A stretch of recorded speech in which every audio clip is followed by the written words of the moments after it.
Witness this battle at Lydden between the 1990 British champion Steve Palmer and Rob Gibson, with whom we ride. Gibson away, but there was a warm-up for this race and he didn't go out for it, strange as it may seem. Rob was sitting on pole, which, as we've said, is not the best place to be at Lydden Hill, and that shows because the man who went onto the outside of the front row is the one who's come away in the lead, and the centre positioned man is in second place. That is Gary Baker. So the front row of the grid again showing reverse positions for the drivers, and once again we can see that pole position at Lydden has not been good to Rob Gibson, but as I said, he didn't go out for the warm-up. The race was hesitated. We held back a bit because Peter Harold was in trouble with that beetle. The fan belt had come off and they held the start of the race so long that the tyre warmers work was overcome.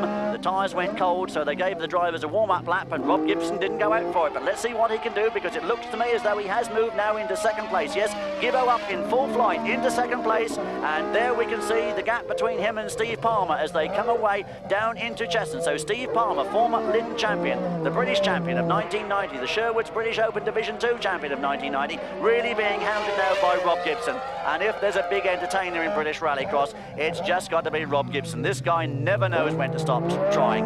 He really is a great little character, very determined character. He's got a lot of fans all over the UK and across Europe, and none bigger, of course, than his wife Shirley. And he nearly gets through there, because you can see from our onboard camera that Stephen Palmer got very, very sideways, and Gibson nearly did it. Gibson having a real go now, and Rob Gibson really hounding the British champion Stephen Palmer. But Stephen it is, leading them away. Rob Gibson in second place. They come past Mabs Bank through the chicane onto the tarmac, and Gibbo looking for the inside, and this is where he's going to do it. Can Rob Gibson get through on the inside? No, Stephen Palmer, a very sideways Stephen Palmer, still holds an advantage. Gibbo takes a much tighter line through Chesson, drifts out wide on the exit of it, but Stephen Palmer moves over, closes the door, just as Rob Gibson has done to so many of his rivals in the past. And Stephen, of course, a motocross rider who may be using different lines around this track to try and throw Rob Gibson off scent. If a driver sticks to the same line all the time, another driver can follow him closely and then try and make his decision as to where to overtake. But if the driver in front has all manner of different lines in and out of the corners,